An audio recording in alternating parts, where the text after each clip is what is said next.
Muy buenas tardes, tengan todos ustedes. Una vez más, bienvenidos a este ciclo de conferencias intitulado Debate Metropolitano, un evento que está auspiciado por el Laboratorio de Estudios Metropolitanos y, y es como ustedes saben, es una propuesta de carácter interinstitucional con el Colegio de Jalisco, la Universidad de la Ciénega de Michoacán de Ocampo y el Centro Universitario de la Ciénega de la Universidad de Guadalajara.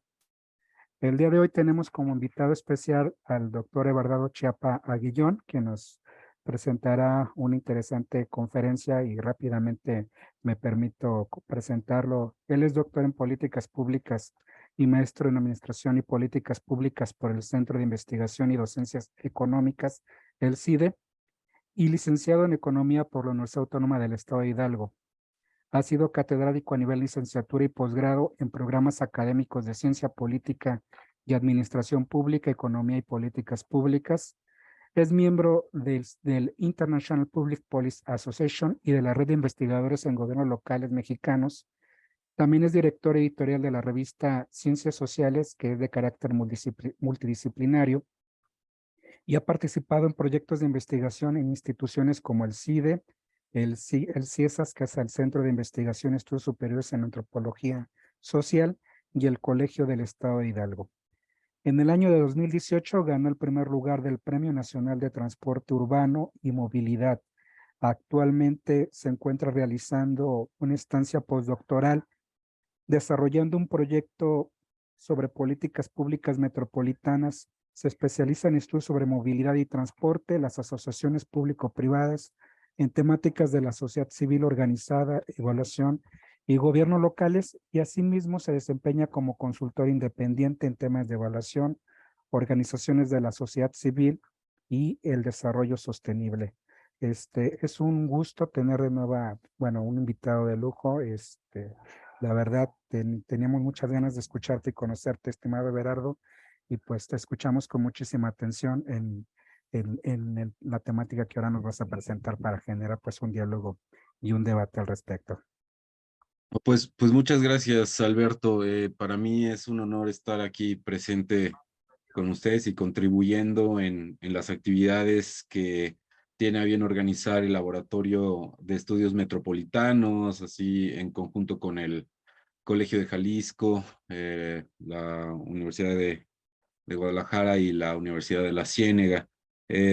Yo reconozco y aplaudo muchísimo este tipo de eventos y pues de impulso a las temáticas metropolitanas, porque siento que se está abriendo cada vez más espacio a una agenda de estudios metropolitanos que es muy necesaria, y no solamente por estar discutiéndolos y debatiéndolos, sino porque tienen que aterrizar en decisiones prácticas de nuestros gobiernos, ¿no? Entonces, qué bueno que se abre esta oportunidad y bueno, pues la propuesta de conversación, de plática que propuse cuando se hizo la invitación, tenía que ver con la problemática de las zonas metropolitanas de las políticas públicas metropolitanas, pero ya con un enfoque no únicamente de definir problemas o identificar problemas, porque eso resulta muchas veces en un ejercicio catártico,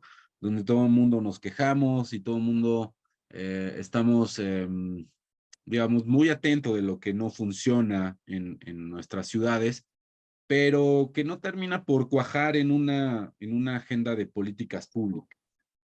Hay algunos factores que favorecen esta problemática, pero también hay otras condiciones que pueden dar pie a que poco a poco se vayan solucionando. Entonces, sobre eso versa la presentación que ahora me voy a permitir proyectar. Ya se ve, ¿verdad? Sí. Como les comentaba, el tema es pasar de la problemática a las soluciones, ¿no? Y creo que en tanto discutimos esto, pues surgen algunas necesidades para las políticas públicas metropolitanas. Hemos estado muy acostumbrados a una agenda gubernamental, pero que baja desde la federación, pasa por los estados y aterriza en los municipios, o en este carácter de autónomo, los municipios crean su propia agenda, pero son medidas muy paliativas sobre algunos problemas que se padecen de manera crónica a nivel local. Entonces, pues esa es mi principal preocupación, ¿no? Pasar de las problemáticas a las soluciones. Ahora, creo que valdría la pena comenzar con definir, pues, a qué nos referimos con metrópolis, ¿no? En 2019, David Gómez Álvarez, que seguramente lo conocen por allá, publicaba un libro de gobernanza metropolitana y pues ahí se definía o se intentaba definir un poco a qué nos referíamos con esto de gobernanza metropolitana, pero un paso antes sería reconocer o saber bien a qué nos referimos con una metrópoli, ¿no? Y dentro de esta publicación, lo que menciona Gómez como parte del contenido de esta publicación coordinada que recoge muchas aportaciones de varios autores, pues se mencionaba que el patrón de desarrollo urbano, o sea, de nuestras ciudades en México, es una multitud de pequeñas unidades administrativas, sean municipios, distritos, etcétera, localidades, que abarcan una aglomeración física más grande, el área metropolitana. Entonces, en México lo que se ha configurado como una zona metropolitana es más bien la aglomeración de estas pequeñas unidades administrativas llamadas municipios. Difícilmente encontramos un municipio que sea en sí mismo una zona metropolitana, porque tampoco las ciudades nacieron previendo ser una zona metropolitana o quedarse en el carácter de municipio. Y aquí digo, como una imagen meramente ilustrativa, tenemos lo que compone la zona metropolitana del Valle de México, ¿no? Que es la zona más compleja a nivel nacional, que ya no abarca únicamente la Ciudad de México, sus 16 demarcaciones territoriales, como se les conoce ahora, sino que trasciende a otros estados, ¿no? Y a pesar de que todavía mantenemos una delimitación de la zona metropolitana que está constituida por 60 no me acuerdo, 65 municipios me parece, 65 municipios, ay, no recuerdo bien, pero vamos, son las demarcaciones territoriales de la Ciudad de México, la mayoría municipios del Estado de México y un municipio del Estado de Hidalgo. El tema con esto es ubicar la dimensión del crecimiento de las zonas metropolitanas o de este fenómeno llamado metropolización, que no es la extensión que tiene un mismo territorio, sino es el abarcar cada vez más territorios. El que vaya creciendo una ciudad, que va expandiéndose de tal forma que va abarcando muchísimo más terreno, ¿no? No sabemos actualmente hasta dónde va a llegar esta extensión de la Ciudad de México, pero sabemos que de hacer una nueva delimitación de las zonas metropolitanas, seguramente esto cambiaría drásticamente. O sea, el mapita, que por cierto está sacado de la última delimitación que se hizo de 2015, o sea, que obviamente después se tiene el dato de 2018, que es el mismo que figura en el Sistema Urbano Nacional o en las bases de datos del Sistema Urbano Nacional, pues nos mostraba esta complejidad de la zona metropolitana del Valle de México. Que vemos que pues ya el área de influencia de esta zona abarca más allá de únicamente las 3 entidades que está considerada oficialmente, ¿no? O sea, ya, vamos, abarca o tiene una relación muy estrecha con Puebla, con Tlaxcala, con Morelos, etcétera, ¿no? Entonces, creo que aquí me estoy adelantando un poco, pero la delimitación de las zonas metropolitanas en México es algo que nos va a permitir ver cómo va creciendo la ciudad, ¿no? Si hubiéramos seguido con el mismo patrón de delimitación de zonas metropolitanas, tendríamos una zona metropolitana del Valle de México enorme, mucho más compleja que como la conocemos en 2015. Ahora, sabiendo a lo que nos referimos con metrópoli, o al menos la configuración que se tiene como zona metropolitana en México, trascendiendo eso, pues tendríamos que considerar también este concepto de gobernanza metropolitana, ¿no?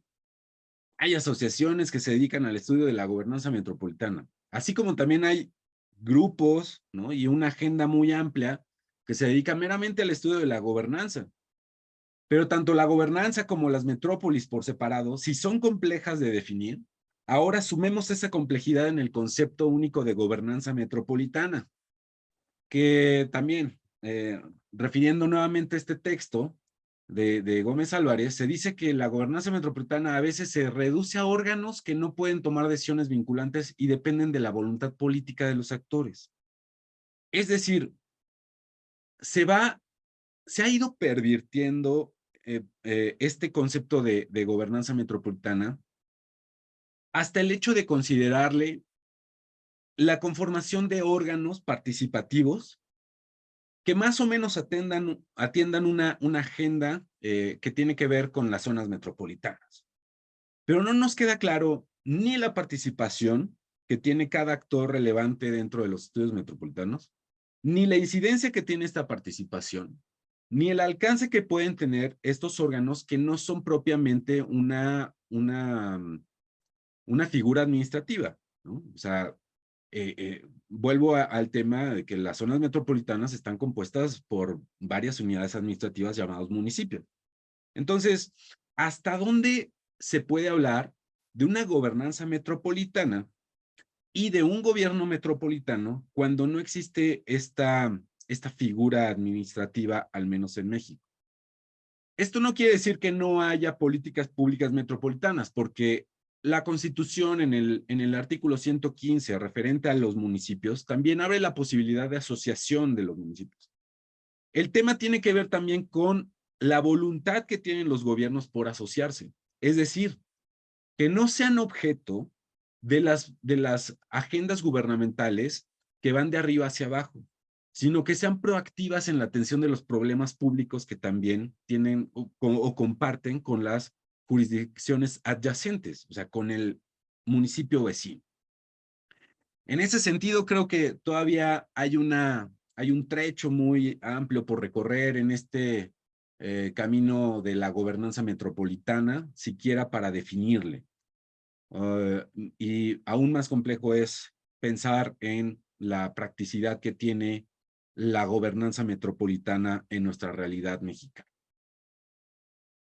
Ahora, dividí esta presentación en el primer acto y el segundo acto, ¿no? El primer acto como los problemas, que es lo que discutimos todo el tiempo, lo que se ha venido hablando desde todas las trincheras y de todos los ámbitos, desde el gobierno, desde la academia, etcétera, para pasar después a las soluciones, ¿no? Vamos, lo que abordaré o lo que podría presentar o mencionar como parte de los problemas puede ser una obviedad, pero también es necesario reconocerlos y no perderlos de vista.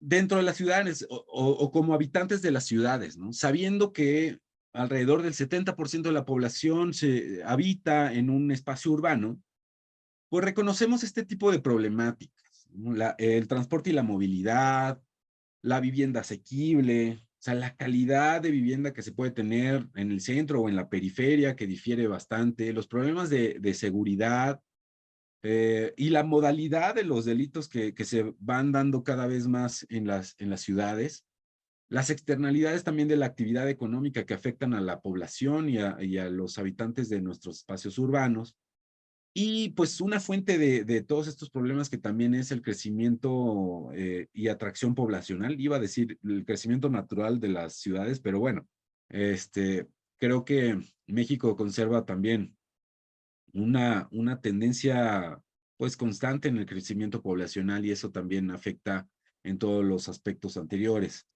Y la dependencia financiera y de gestión, que tiene que ver también con las capacidades administrativas que exhiben los municipios que conforman nuestras zonas metropolitanas. Vamos, esto se reduce en el hecho de que las ciudades sí o sí cada vez van siendo más complejas.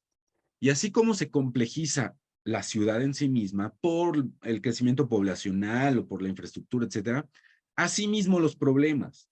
O sea, el crecimiento de las ciudades va de la mano con el crecimiento de sus problemas.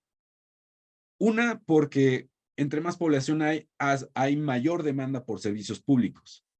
Dos, porque la capacidad que tiene el gobierno local para gestionar la ciudad, pues cada vez sería más difícil. No es lo mismo administrar a 100,000 habitantes que a 1,000,000 de habitantes. Entonces, los problemas o la problemática local va de la mano también con el crecimiento complejo de las ciudades. Ahora, cuando hablamos también o nos encontramos en la discusión de la agenda de sostenibilidad de las ciudades o de las metrópolis, suele referirse a la sostenibilidad como meramente problemas ambientales, y no lo es, porque también el trabajo, las fuentes de ingreso, los servicios de salud, de transporte, etcétera, requieren de garantizarse en el largo plazo. Y esto no tiene que ver necesariamente o está relacionado de manera directa con los problemas ambientales que suelen surgir en la agenda de la sostenibilidad o del desarrollo sostenible, ¿no? Entonces nos referimos a la calidad del aire y a la calidad del agua y al cambio climático, etcétera. Obviamente todos estos problemas tienen un origen antropocéntrico, ¿no? Vamos, o sea, crecemos como humanidad y pues entonces el problema se acentúa. Pero ¿hasta dónde sabremos separar lo que es meramente ambiental con los problemas que son más característicos del crecimiento urbano? Entonces creo que ese es un pendiente en la agenda de los estudios y de la discusión sobre las ciudades en México. El desarrollo sostenible más allá de una agenda que tiene que ver con problemas ambientales. Ahora, una consecuencia de esta ambigüedad en la agenda metropolitana es que se ha sacrificado el bienestar colectivo, o sea, hemos puesto mayor atención en aquello que nos da mayor rédito político, o bueno, le da mayor rédito político, mayor utilidad a los actores que requieren una aprobación política que el bienestar común. O sea, se ha sacrificado una cosa por otra. Entonces, el conjunto de decisiones que toman los gobiernos locales, pues apunta más hacia, pues, ganar aprobación por parte de la ciudadanía, tener presencia en la agenda política, garantizar la continuidad de un gobierno de cierto color, pero no solucionar los problemas que afectan a la población. Entonces, en esto resumo la problemática, el sacrificio del bienestar colectivo por dar prioridad a la eficiencia económica, o sea, tener o avanzar cada vez más este discurso de estamos creciendo económicamente porque eso aparentemente posiciona mejor al gobierno de una ciudad, ¿no? El producir más no es sinónimo de bienestar. O sea, crecer económicamente no es sinónimo de bienestar social o no es necesariamente sinónimo de bienestar social. Y lo podemos discutir. Entonces, hay un tema o hay un trade-off, hay un conflicto entre la eficiencia económica y la equidad social. Entonces, no necesariamente por atraer más inversionistas a las ciudades, a los estados, se está resolviendo un tema de bienestar social, ¿no? Ni de acceso a los recursos o a los servicios o mejorando la calidad de vida de las personas.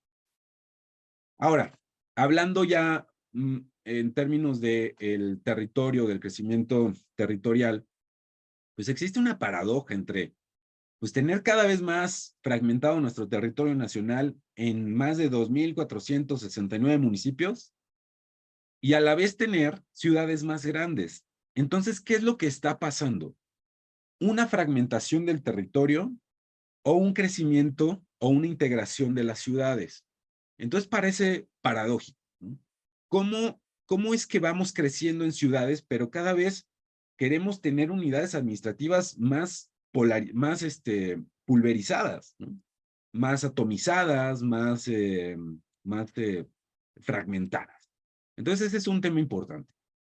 la fragmentación que deriva también en la ineficiencia de la gestión pública a nivel local y el crecimiento de las ciudades. Entonces, habrá que comentar sobre esto.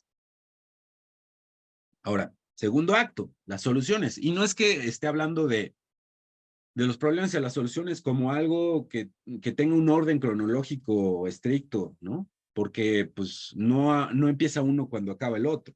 Son constantes, o al menos los problemas, como decía, hay problemas crónicos de las ciudades y las soluciones también se tratan de implementar de manera constante. Pero esto relacionado con el ciclo de políticas públicas tendría que tener su justa dimensión, es decir, tratar de aislar la dinámica urbana de nuestras metrópolis en lo que son los problemas y de lo que se puede hacer sobre esos problemas. Entonces estamos hablando de implementar soluciones acorde a los problemas. Entonces, ¿qué podríamos proponer o avanzar ya de manera más concreta, sin tampoco ser tan reiterativos en esta invocación a políticas públicas en lo abstracto y a desarrollo en lo abstracto y hablar de políticas públicas como algo que depende más bien de lo que haga otra gente y no nosotros, ¿no? Deberíamos empezar por hacer diagnósticos precisos sobre las condiciones de pobreza, rezago y disponibilidad de los servicios públicos. Obviamente con este enfoque metropolitano. Tenemos datos desagregados, pero no hemos estudiado de manera conjunta el fenómeno de metropolización en el conjunto de municipios que conforman cada una. Es decir, podemos conocer la realidad de Pachuca, pero está aislada o la interpretamos de manera aislada que la realidad de Mineral de la Reforma, siendo ambos los municipios centrales de la zona metropolitana de Pachuca, ¿no? Entonces habrá que tratarlos como un conjunto, como una misma zona metropolitana. Y bueno, vamos? Esta solución, y lo digo entre comillas, porque tampoco estoy recetando la solución mágica a partir de estos enunciados, pero vamos, si algo se implementa es porque se sabe hacia dónde va dirigido o a quién está atendiendo esa solución. Es decir, cómo sabemos a quién y cómo atendemos con intervenciones de política pública. Lo que nos presentan y lo que nos presumen y lo que nos ofrecen los gobiernos como política pública, con base en qué se está implementando. Siempre es mediante un diagnóstico que nos dé una razón precisa de los problemas públicos, lo dudo mucho, pero también de ello depende que podamos hacer un monitoreo preciso y una evaluación que le dé seguimiento a las políticas públicas. Entonces creo que vamos, esto se puede traducir en cerrar el ciclo de políticas públicas, no únicamente definiendo los problemas, sino llegando hasta la evaluación de las medidas o de las soluciones que llegan a implementarse y donde participan diferentes actores, no únicamente los gobiernos. Necesitamos fomentar la proactividad desde los gobiernos locales y asociaciones municipales. Es decir, no podemos depender de agendas que nos lluevan desde el gobierno federal. Necesitamos buscar los incentivos precisos para generar una agenda propia de los gobiernos locales. Si hubiera cuenta o hubiéramos tenido cuenta para hacer frente a la desaparición de aquellos fideicomisos que abonaban a la agenda de políticas públicas locales, otro destino hubiera tenido el Fondo Metropolitano, por ejemplo. En parte, esto tiene que ver mucho con lo que pueda proponer cada zona metropolitana, es decir, cómo aprovechar los recursos públicos sobre los que tiene disponibilidad. Bueno, ese fondo el Fondo Metropolitano ahora ya no existe. Ahora, ¿de qué va a depender que puedan promover o sugerir nuevos programas, nuevas políticas, los gobiernos que conforman las zonas metropolitanas? Ahora, un tema fundamental sería no abandonar los mecanismos los mecanismos de delimitación de zonas metropolitanas. Junto con este gobierno actual federal, hubo una, digamos, reconfiguración, por no decir desconfiguración, de lo que conocíamos como las zonas metropolitanas, ¿no? Habíamos tenido, me parece, 3 ejercicios anteriores al 2008, donde había una metodología muy clara sobre cómo estaban definidas las 74 zonas metropolitanas que conservamos oficialmente hasta ahora y que forman parte del Sistema Urbano Nacional. Entonces, habrá que ver cuáles son los criterios que vamos a seguir manejando para reconocer las zonas metropolitanas que existen actualmente en nuestro territorio nacional. Yo apuesto por una redelimitación, no necesariamente utilizando los criterios anteriormente utilizados, valga la redundancia, como son incluso acuerdos entre municipios, sino algo funcional, ¿no? Y que nos dé una idea muy clara de cómo están compuestas las ciudades. Ahora, necesitamos medir sí o sí las capacidades administrativas. Hemos visto esfuerzos aislados, coyunturales, pero sin continuidad en la medición de las capacidades administrativas. Seguramente habrá varias personas que recuerden aquel índice compuesto de capacidades municipales, capacidades institucionales municipales, algo así, que me parece era un esfuerzo por ahí del 2000, o sea, en la década de los 2000 por un investigador que estuvo justamente en Guadalajara, pero que no tuvo una repetición. También hay algunos esfuerzos hechos desde el Instituto Politécnico Nacional, o como este índice compuesto de algo así como índice de medición funcional de las capacidades municipales, algo así, que realiza el PNUD. Pero vamos, al estar también en función de la información disponible, de repente perdemos información por la desaparición de ciertas bases de datos, ¿no? O ya no se publicó cierta encuesta que tenía cierto reactivo que nos servía para, o que utilizábamos para integrar estos índices. Y entonces ya se corta una tendencia en el cálculo de una medición de las capacidades administrativas. Necesitamos un mecanismo continuo de medición de capacidades administrativas.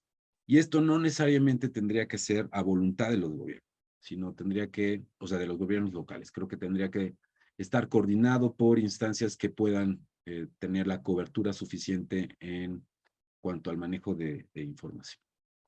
Y cambiar el paradigma acerca de las ciudades más grandes como las más prósperas, ¿no? Eso también creo que es un asunto idiosincrático, ideológico, ¿no? Que permea entre toda la población, ¿no? Y tenemos ejemplos como pues, en la Ciudad de México, Monterrey, Guadalajara, y las vemos pues, como las ciudades más prósperas porque son las más grandes y porque aparentemente ofrecen las mejores oportunidades laborales y de estudio, pero a costa también de sacrificar calidad de vida. Y entonces creo que ahí se vuelve un dilema para la ciudadanía el buscar oportunidades o, o conservar cierto nivel de vida, ¿no? Y pongo aquí entre paréntesis la interrogante si sería necesario frenar la fragmentación administrativa, porque parece que no funciona necesariamente que tengamos más municipios, ¿no? Se ha comprobado que pues, no se es tan productivo cuando el territorio es más fragmentado que cuando está más integrado, ¿no? Porque esto requiere también crear nuevas cuerpos burocráticos, reorganizarse, etcétera, ¿no? Y creo que hay problemas comunes que se pueden atender de manera igualmente común. Bueno, y pues hasta aquí tendría esta presentación, dejando aquí los datos por si existe algún tipo de consulta, pero me gustaría más bien que platicáramos y conversemos sobre este tema de manera más abierta, ya una vez planteado estos puntos que pueden ser como pues el punto de partida para algo más enriquecedor que la mera presentación. Vale, pues gracias. Muchísimas gracias, Everardo. Al contrario, muy interesante. Creo que nos trazas eh, un, una interesante ruta para pensar, para debatir, sobre todo atendiendo el espíritu. Mira, hay dos aquí en el grupo y ahorita voy a revisar en Facebook si hay alguna pregunta, pero por ejemplo, Antonio Fernando Chávez, el maestro Antonio Chávez, que es alumno del doctorado en ciencia política, quiere plantearte una pregunta de viva voz. Adelante, estimado Antonio Fernando. Sí, ¿qué tal, doctor? No sé si se escucha. Te escuchamos Sí. muy bien. Muy bien.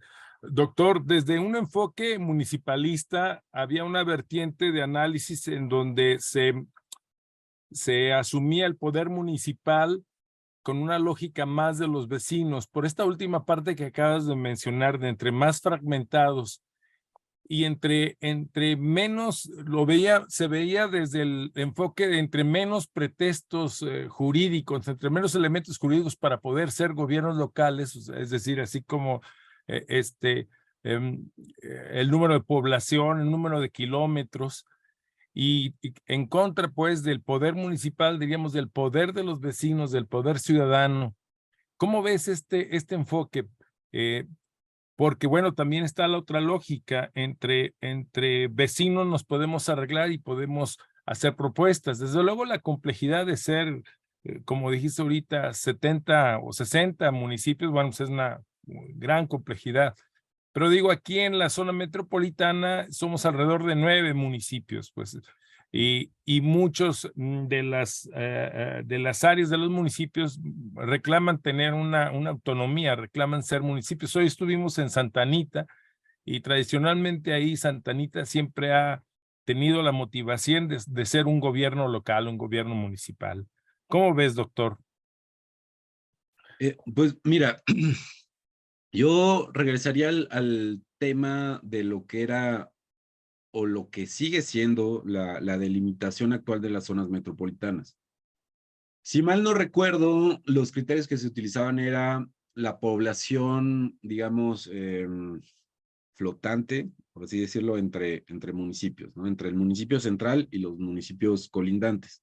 Por ejemplo, qué proporción de la población habitante de un municipio trabajaba en el otro. Y eso, pues, digamos, tenía pues una explicación, eh, poblacional. Pero había también otras de carácter funcional. Y también, si mal no recuerdo, no necesariamente la cercanía era un criterio determinante para formar parte de una zona metropolitana. O sea, si había bastante movimiento entre municipios o si la dinámica económica entre ellos indicaba esta estrecha relación, pues se componían o formaban parte de la misma zona metropolitana. Es el caso de varias zonas metropolitanas, ¿no? Que no necesariamente va a haber un tema de cercanía o de continuidad urbana, sino más bien de una relación funcional que tiene que ver con la dinámica económica que presenta. Entonces, eso por un lado. Ahora, que si los problemas son comunes, que si ya no hay una clara separación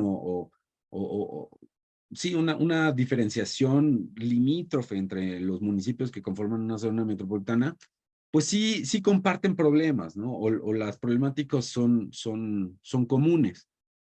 Pero a veces ni siquiera porque compartan colores hay un acuerdo o hay coordinación. Y esto ya tiene que ver con lo que mencionaba hace rato acerca de la voluntad de actores, ¿no? De repente las agendas se concentran más bien en hacer ver lo que se hace bien en un municipio y no lo que se hace bien por el vecino. Porque entonces lo que haga por el vecino no va a ser reconocido por mi población. ¿Sí me explico? Entonces, creo que no es garantía ni la afinidad política, ni la cercanía, vamos, el tipo de gobierno que se tenga, como para armar una agenda en común. así sean municipios centrales, ¿no? Tiene que ver muchísimo, y esto pues es un poco o queja, tiene que ver muchísimo con la voluntad política. Detesto el término voluntad política porque puede ser tan ambiguo, pero la voluntad que tengan los actores dentro de la política. Y la voluntad de esos actores está definida por lo que ellos puedan o por la utilidad que les represente cada acción que emprenden dentro de su propia jurisdicción, no por lo que hagan con el vecino, ¿me explico? Entonces, creo que los criterios territoriales de vecindad pueden tener mucha lógica a los ojos de quienes analizamos estos temas, pero pueden no ser tan consistentes con la teoría política.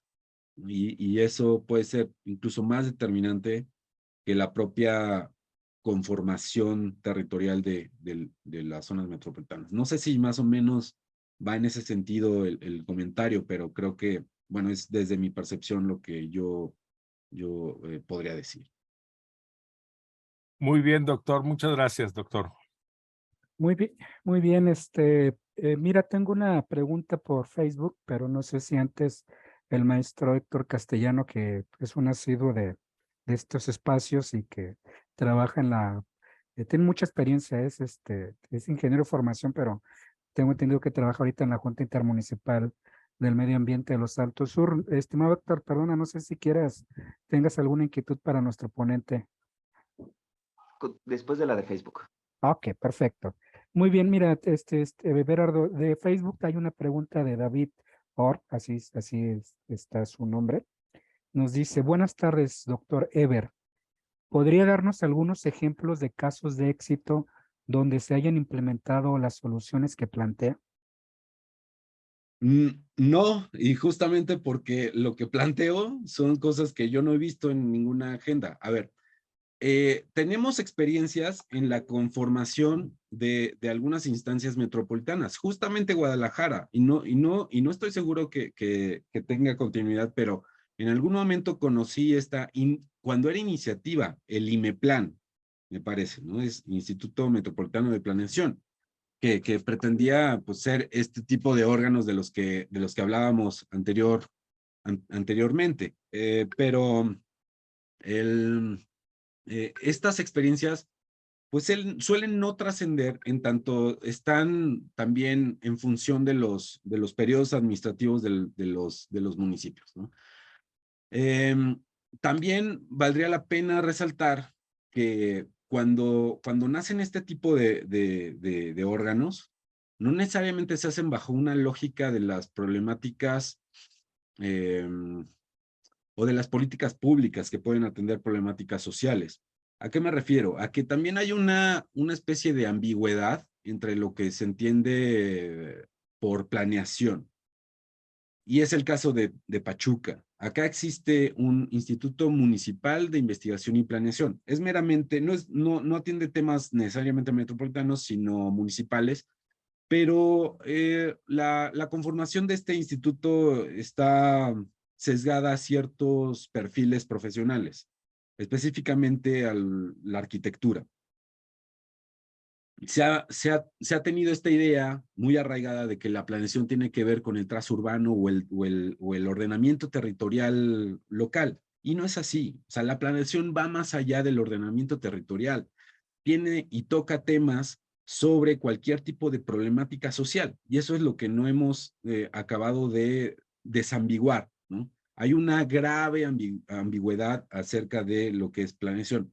Entonces, volviendo al tema, mientras tenemos algunos esfuerzos aislados, ¿no? Como es el caso de Guadalajara con el IMEPLAN, ¿no? O esta comisión creada desde el Congreso de la Unión para tratar asuntos metropolitanos. Por el otro lado, tenemos todavía una confusión tremenda conceptual acerca de lo que debería de trabajarse en cuanto a la planeación del espacio urbano local. Entonces, la suma de estos temas o de estos problemas, pues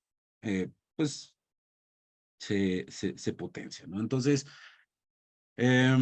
lo que planteaba como estas soluciones o estas posibles soluciones o lo que requiere aterrizarse en soluciones más concretas es más bien una especie de supuesto o es un conjunto de supuestos desde donde deberíamos de partir o hacia donde deberíamos de enfocar los esfuerzos de los gobiernos locales. O sea, porque yo identifico estas cosas como lo que no se hace. O sea, no tenemos diagnósticos a nivel metropolitano, no tenemos coordinación intermunicipal. No existen esfuerzos por medir o reconocer las capacidades administrativas con las que se cuenta, etcétera, ¿no? Entonces, creo que más bien lo planteaba como un punto de partida en una nueva agenda, en una agenda pendiente de soluciones a los problemas metropolitanos, ¿no? Y pues nada más, o sea, pero vamos, lo que podría decir es que puede haber muchas iniciativas, pero lamentablemente también se ven cortas o no tienen un alcance temporal de mediano o largo plazo porque están en función de los periodos administrativos. Y eso siempre pues da el traste en la continuidad de las políticas públicas, ¿no? Y pues también, pues como decía anteriormente,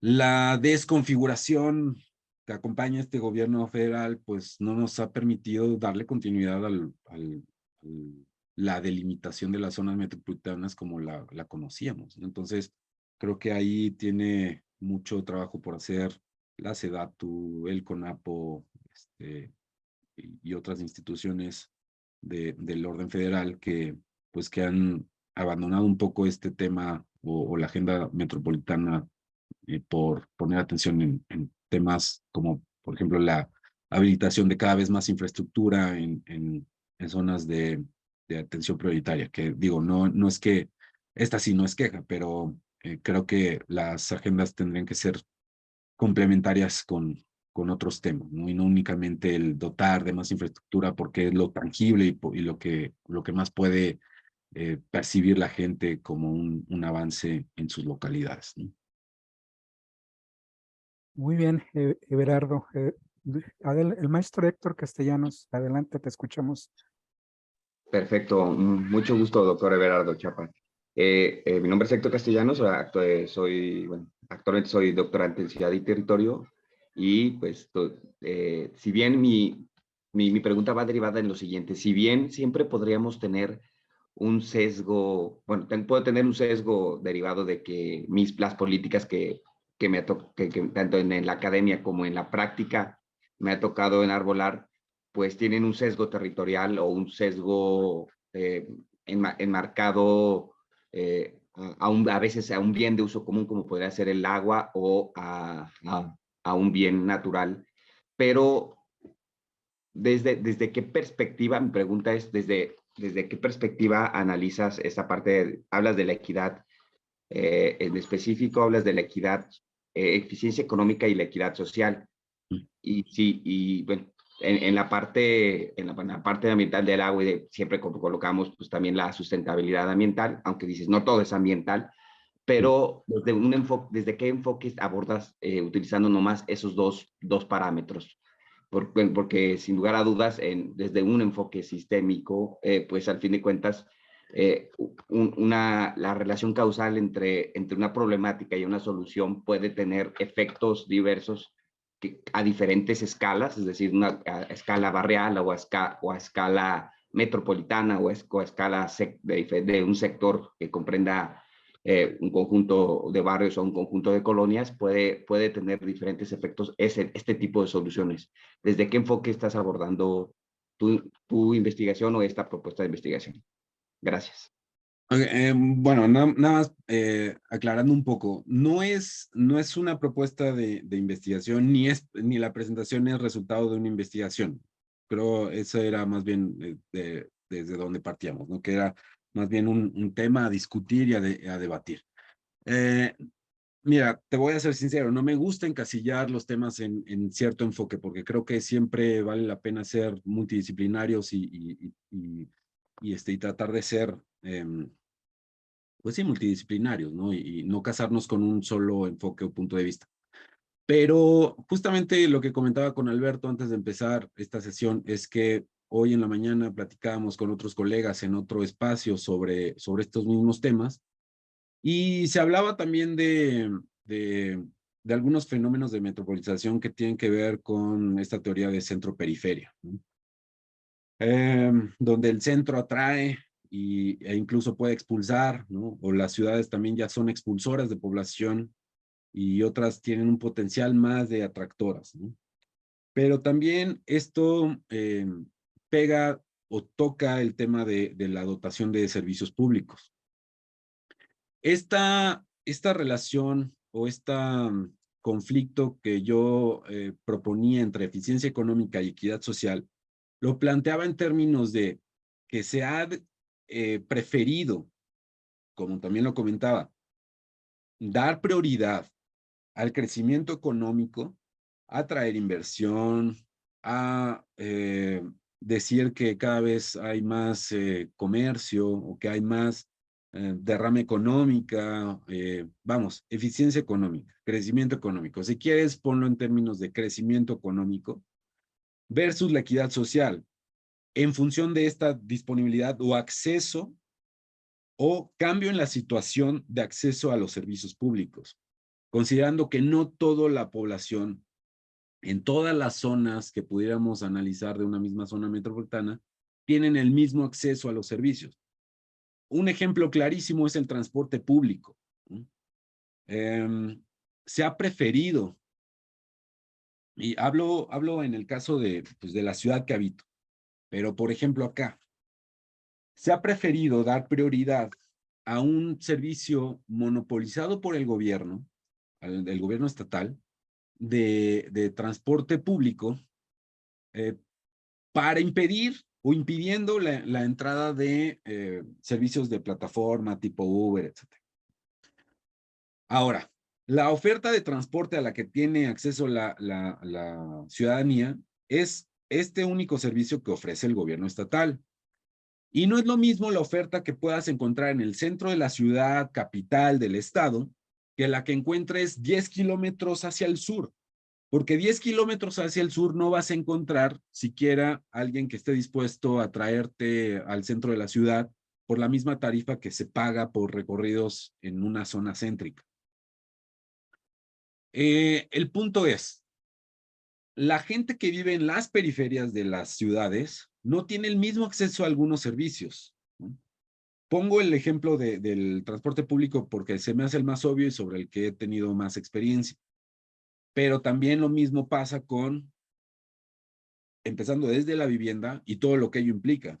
Acceso al agua, acceso a electricidad y recolección de residuos sólidos, etc. A eso me refiero con la equidad social que tiene que ver o está relacionada con el acceso a los servicios públicos. No se pone énfasis desde las políticas públicas locales a contribuir al cierre de brechas entre sectores de la población por acceso a servicios públicos. Se pone el énfasis en ser eficientes económicamente y en atraer inversión y en decir que se construyó tal obra pública y que se está haciendo y que estamos teniendo un crecimiento económico, ¿no? O incluso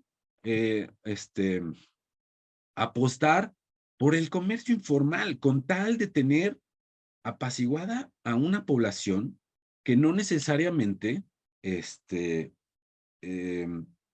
vamos, que de no tenerla contenta, podría reaccionar de otra forma ante la política. O sea, el ambulantaje también le pega a la economía y sin embargo, se le está dando cada vez más espacio o cada vez más apertura dentro del espacio público. Y eso afecta a la economía local. Porque no es lo mismo quien debidamente establecido paga impuestos, derechos, etcétera, que aquellos que trafican con mercancía y no pagan un quinto por hacerlo. Se pretende ser económicos en cuestiones políticas, en cuestiones meramente monetarias de mercado, pero no avanzando una equidad social, un acceso igualitario a los servicios públicos. Ese era el conflicto planteado al respecto de esta eficiencia económica y equidad, que se potencia o que se ve, pues sí, que se ve potenciado por la condición también urbana, donde el centro es, entre comillas, más privilegiado por el acceso fácil o inmediato a los servicios públicos, a diferencia de las zonas periféricas, ¿no? Porque de repente suele hablarse de estas ideas un poco forzadas del desarrollo orientado al transporte, ¿no? Está probado que no son lo más eficiente porque solamente extienden el territorio, precarizando la calidad de vida de las personas que viven hasta la punta de la ruta que se ha habilitado de transporte. Entonces, esa era más o menos la idea. No es que lo encasille en ciertos enfoques, pero vamos, digo, así como tú me mencionabas la formación desde tu perfil profesional, pues yo puedo decir que también trato de ponerme siempre los lentes como especialista de políticas públicas y entonces analizar esto como quien estudia las políticas públicas como un enfoque o siendo el enfoque desde donde voy a partir para entrarle a este tipo de temas, ¿no? Entonces, ese era más o menos el planteamiento, ¿no? Un tema que tiene que ver con el conflicto que hay entre poner énfasis en la eficiencia económica de las ciudades o del territorio local versus poner énfasis en la solución de problemas sociales, ¿sí? Por acceso a servicios públicos primordialmente. Gracias. Muy bien, muy bien. Igual, estimado Héctor y Fernando, si quieren, si tienen otra pregunta, adelante pueden plantearla. Mientras yo sí quisiera, bueno, para establecer y que se responda al espíritu del espacio, de debates metropolitanos, tomé nota y obviamente tu participación y se va a subir, se está transmitiendo en vivo y pues obviamente ya está, va a quedar registrada en el canal de Facebook del colegio. Pero me gustaría saber, estimado Berardo, bueno, una pregunta con dos direcciones que a partir de tu experiencia, y precisamente porque me llamó mucho la atención, por un lado, la perspectiva multidisciplinaria, que creo que al final de cuentas es como más enriquecedora y obviamente no la comparto contigo, pero precisamente que no ha sido fácil porque si hablamos de ciudades o temas metropolitanos, por un lado está lo que me gustaría que andaras en esta idea de que muchas veces se entiende la planeación desde esta perspectiva de ordenamiento territorial o las ciudades con una cuestión arquitectónica y urbana, ¿no? Y entonces, cuando te fuiste metiendo estas temáticas, ¿cuál ha sido tu experiencia personal, profesional y disciplinar? Precisamente porque todavía hace 20, 30 años, digamos que tenían pues el monopolio o eran el espacio o la gente, el campo dominante, ¿no? Por decirlo así. Y la otra tendría que ver, estimado Berardo, con esta idea de que comparto, de que, bueno, no sé si lo has manejado como ambigüedad, pero precisamente el concepto de gobernanza metropolitana como que incluso se ha llegado pues, a veces en ocasiones a pervertir o que todo cabe y nada explica, pero que generalmente lo entendemos como mecanismos de participación, diseños, participación y nos lleva a los problemas, bueno, de quién recae la decisión, cómo nos hacemos responsables, a veces, bueno, cómo queremos abordar o tratar la cuestión de esta nueva forma de gobernar que se tendría la gobernanza, cuando precisamente los actores políticos lo que menos quieren es soltar poder, ¿no? Y soltar poder implica, pues, que las decisiones sean en esta idea de procesos colegiados, coordinados, más trabajadas y pues que implican una multiplicidad de actores e instituciones, ¿no? Sobre todo, precisamente, me gustaría saber tu experiencia sobre esas dos ideas que planteaste, de las cuales ahorita las mencionaste de manera general, pero me quedaría escuchar más, pues, tu experiencia y tu opinión o posición al respecto. Pues, mira, no es hablar en ningún momento como con desdén de los perfiles que puedan estar abordando el tema metropolitano o urbano desde la arquitectura. Por el contrario, creo que son necesarios. El tema es el desequilibrio que hay entre lo que se sabe y lo que se implementa.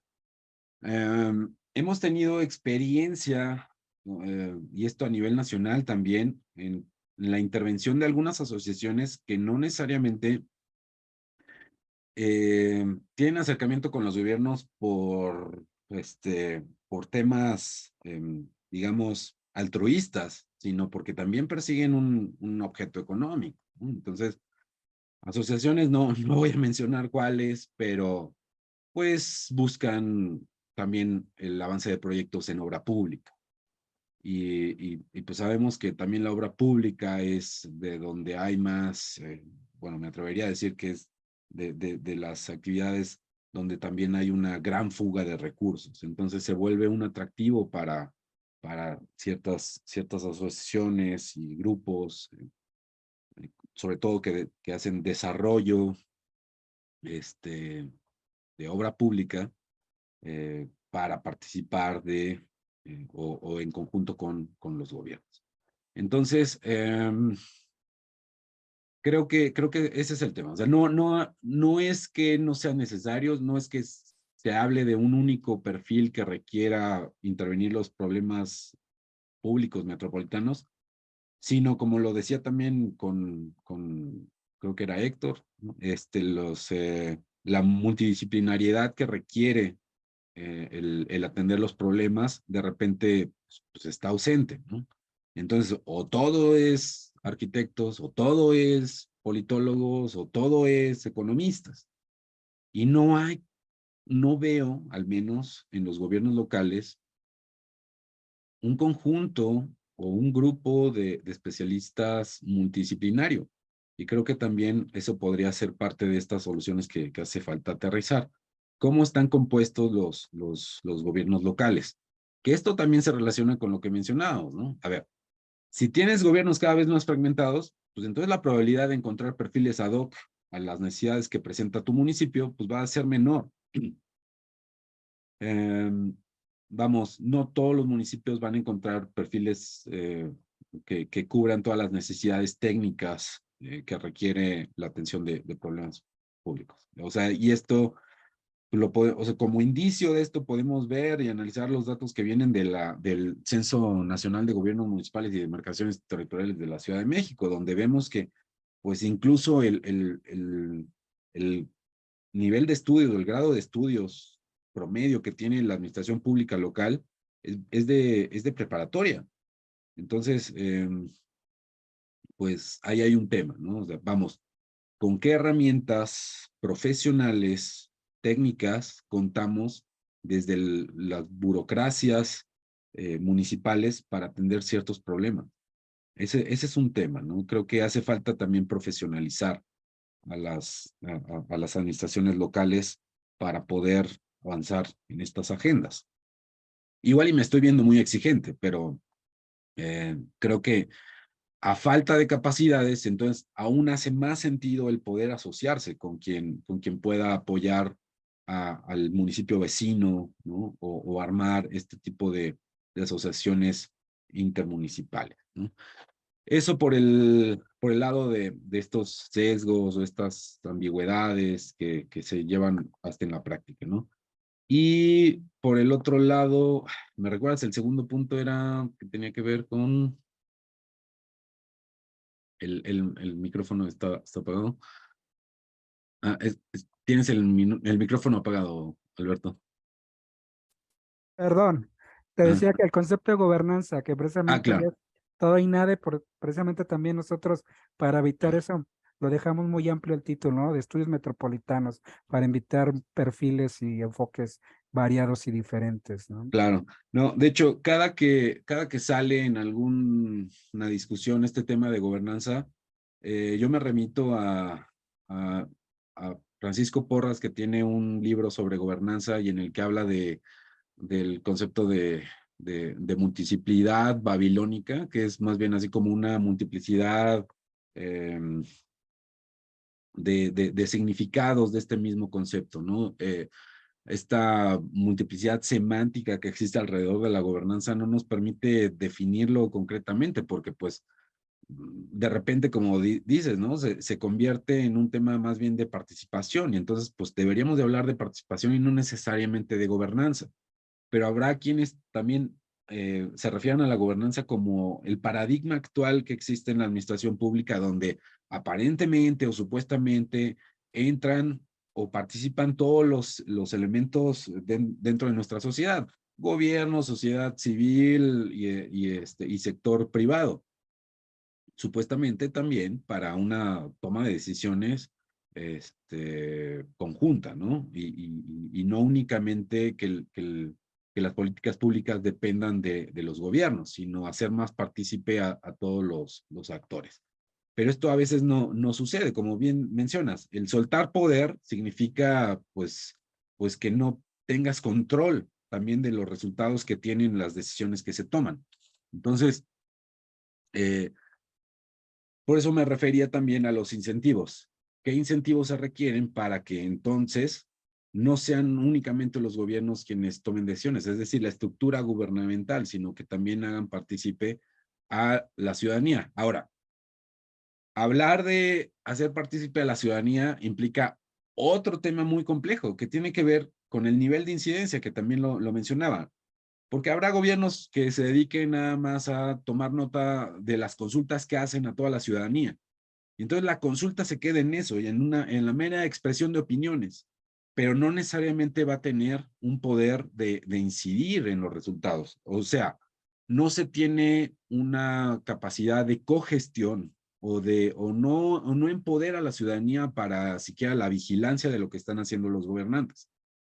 Entonces, creo que el tratar a la gobernanza como mera participación es un error. Pero cuando hablamos meramente de participación, puede ser únicamente la participación tan compleja que hablando de gobernanza como participación, ya no sé qué significaría eso, ¿no? Entonces, creo que va más allá de únicamente considerar mecanismos de participación, sino de considerarlos, además de la incidencia que se está teniendo, de cómo se reparte el poder y la corresponsabilidad en la toma de decisiones conjunta, ¿no? Lo comentábamos hace rato, ¿no? Esta idea de gobernanza que pues, se reduce a crear órganos, ¿no? Entonces, mecanismos de participación. Entonces, se ponen de acuerdo, pero para algo que resulta tan ambiguo como su propia definición. Entonces, creo que hay o sea, desde mi perspectiva, siento que hay una indefinición tremenda de lo que es gobernanza metropolitana, que hay una agenda todavía muy pendiente de aterrizarlo en productos concretos, pero no únicamente tan abstractos como de repente lo discutimos en la academia, sino en intervenciones ya concretas de política pública. Tengo otra pregunta del doctor Magdiel Gómez, él es colega, también miembro del EMET de la Universidad de Guadalajara. Dice, y la voy a leer, Berardo. En América Latina, al gobernar las metrópolis, tienen que luchar contra grupos fácticos, delictivos. ¿Qué solución visualiza para esta problemática en el eje de seguridad y garantizar la gobernanza? Yo creo que me metería en temas sobre los que no soy tan especialista, pero no sé si se refiere a algún caso en particular, pero grupos delictivos ya es hablar de redes también de delincuencia organizada, quizá. Entonces creo que puede ser un poquito complejo tratar el asunto cuando apenas estamos viendo definiciones muy básicas, pero lo que sí podría decir es que hay una resistencia de algunos grupos de interés. Creo que me metería en temas y me refería, por ejemplo, hace rato a fenómeno del ambulantaje en las ciudades, ¿no? Donde, pues si le das, como dice la canción, ¿no? Si le das más poder al poder que ya tienen estos grupos de interés, pues de repente se puede volver incontrolable. O sea, creo que se ha perdido un tanto la importancia en el Estado de Derecho, por más bien tener satisfechos algunos intereses. Lamentablemente, pues responden a temas de la informalidad, redes de corrupción, pero híjole, no me atrevería honestamente a hablar de grupos delictivos. Creo que sí, la delincuencia ha incrementado. Eso es algo también que comenté. De hecho, en los últimos años, y lo hemos visto en una agenda muy reciente, ¿no? El tema de la extorsión ha incrementado exponencialmente en todo el país. Cuando nos metemos a analizar los datos del Secretariado Ejecutivo del Sistema Nacional de Seguridad Pública y vemos la incidencia delictiva a nivel local, el delito de extorsión ha incrementado en cifras por centenas, ¿no? O sea, vamos, o sea, no recuerdo el dato que sacaba para la zona metropolitana de Pachuca, pero era algo así como el 200% de un año a otro. Esto no sé si tenga también que ver con la evolución que tuvo la delincuencia a partir de la pandemia, ¿no? O sea, buscando nuevas modalidades de delincuencia, pero pues creo que la estrategia en seguridad pública tiene que variar en función también de eso, de cómo ha migrado o cómo ha evolucionado o mutado las modalidades de delincuencia en las ciudades. Ya no son únicamente robos a casa habitación, ya no son robo de autopartes, ya son modalidades un poco más sofisticadas. Ahora, otro fenómeno que también tiene que ver y que es parte de la agenda de estudios metropolitanos es la relación que existe de la delincuencia o la vecindad de la delincuencia. Es decir, quién delinque en qué territorio, ¿no? Porque parece haber una especie de, le pongo entre comillas, turismo delictivo, donde vienen de otros municipios a delinquir, donde pueda haber más mercado, ¿no? Entonces, lamentablemente estamos inmersos en una delincuencia cada vez más frecuente y eso es parte de esa complejidad que hablaba al principio, ¿no? Que en tanto se incrementan los problemas, entre ellos la delincuencia, también incrementan las necesidades de atención de los problemas. Entonces, supongamos que las capacidades administrativas son estáticas o no se mueven, son constantes, pues entonces cada vez se va a ver más rebasado el gobierno por los problemas, en este caso, la delincuencia. La pregunta es cómo tendría que reconfigurarse una estrategia local de combate a la delincuencia o de mejoramiento de la seguridad pública si vemos esta pasividad también de los gobiernos, ¿no? Que le da prioridad a otros temas en su agenda política. Muy bien, estimado Berardo, estaba revisando en el Face y hay una pregunta, pero no es clara, ¿cómo iniciar en nuestro? Yo creo que no, le doy lectura por respeto a quien escribió, pero creo que no es clara, entonces, me permite entonces, no sé si quieras algo que comentar que te haya quedado en el tintero, la verdad, nos haces pensar, pudiéramos platicar y pues obviamente dialogar, pero no queremos abusar en el sentido de que se reduzca a 2 personas, pero si alguno de los que están conectados quiere hacer uso de la pregunta y si no, pues te damos el uso de la voz a manera de que hagas un cierre, recapitules o quieras poner el acento en algo que a lo mejor eh, para ti es muy fundamental en esta, y sobre todo lo interesante es precisamente pasar de la problemática a las soluciones de los problemas. Y algo que a mí me llama mucho la atención es que sociológicamente el fenómeno de las metrópolis ahí está, digo, no es porque uno tenga un interés de otro tipo, sino que creo que la evidencia apunta a que que precisamente, y como una vez Ricardo Gómez dijo que era el siglo XXI era la era de las metrópolis, y sin embargo parece ser que no está en la agenda de este gobierno federal o de otras instancias, y pues los problemas se van a hacer cada vez más complejos de los que son ahorita, y entonces si no revertimos ciertas tendencias, pues después nos va a alcanzar el futuro, ¿no? En diversas temáticas que nos acabas de señalar, y no solamente una cuestión de escala, ¿no? Sino que es algo más complejo.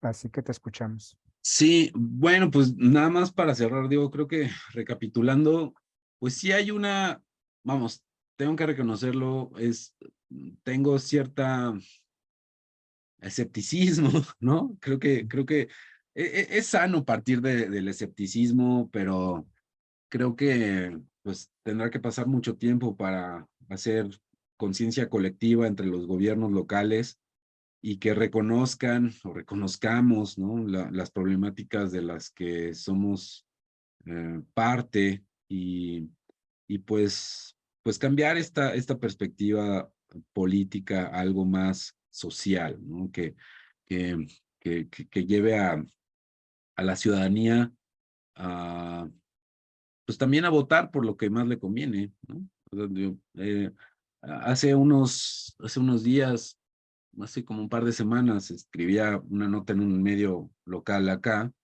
hablando sobre este fenómeno que alguna vez escuché hablar por parte de un profesor, o sea, vamos, este profesor aludía a este concepto de votar con los pies, ¿no? Y creo que los ciudadanos siempre tendremos esa posibilidad, pero más que posibilidad es como es estar orillados a eso, ¿no? A cambiar de residencia en función de lo que nos ofrece cada ciudad. Pero pues en México pues no es fácil, ¿no? Se vuelve complejo tomar una decisión de migrar porque pues esto cambia radicalmente la vida de las personas. Creo que esta fragmentación de la que hablaba, a mí sí es un tema que me llama mucho la atención, a la vez que me preocupa, porque no se logra mucho y vamos, confundimos la autonomía que tienen los municipios con esta especie de aislamiento del resto de territorios. Entonces, pues es como, no sé, cuando llegó Zapata a la silla presidencial y entonces se voltea a ver con sus colegas y dice, ¿y ahora qué hacemos? ¿No? O sea, si logras, si lograste constituirte como un nuevo municipio, bueno, tendrás que trabajar en generar estas capacidades de las que ya hablábamos, desarrollar capacidades, profesionalizar, garantizar que tienes la capacidad de atender los problemas que surgen en tu territorio. Lo digo también desde mi escepticismo, ¿no? Y creo que no llegamos a mucho con tener más jurisdicciones o más,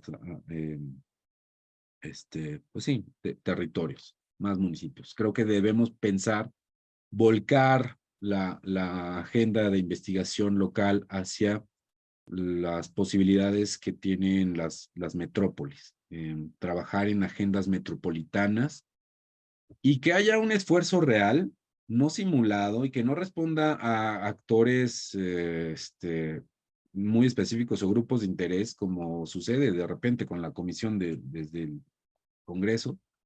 Ser inclusivos, tener esta visión colectiva. Vamos, lo digo porque mencionaba la necesidad de que haya coordinación de estos esfuerzos. De repente se vuelve en un problema de acción colectiva, ¿no? El tratar de empatar las voluntades de los gobiernos de una misma zona metropolitana. Entonces creo que si hubiera esfuerzos coordinantes desde otras instancias, podría quizá tener más éxito. Y bueno, a lo mejor estamos hablando mucho en el abstracto, pero este tipo de foros creo que puede servir como para avanzar un poquito más en esa agenda. Lo que más debería importarnos es la solución de los problemas públicos, pero sabemos que las políticas públicas a veces son, o las políticas públicas más eficientes para los gobiernos es aquella que les genera más utilidad política, más rédito político. Y y pues también ahí habrá que redefinir el espíritu con el que definimos las políticas públicas, si es para atender las necesidades de la población o si es para satisfacer esos intereses políticos a veces perversos que se dan entre administraciones. Y pues nada más, o sea, que esto sirva también como invitación a que cuando haya posibilidad, pues analicemos la problemática local con un enfoque metropolitano. Así como se suele pedir que haya un enfoque con otros temas, pues creo que el enfoque metropolitano también debería ser necesario cada que hablemos de la gobernanza local. Y pues nada más, reitero el agradecimiento por la invitación y pues también la disponibilidad a atender cualquier tipo de tema, duda, comentario, ¿no? Inquietud. Pues ahí ya dejaba mis datos y pues nada, pues muchísimas gracias Alberto por la invitación. Al contrario, estimado Berardo, a nombre de nosotros, para nosotros fue un gusto, un placer escucharte.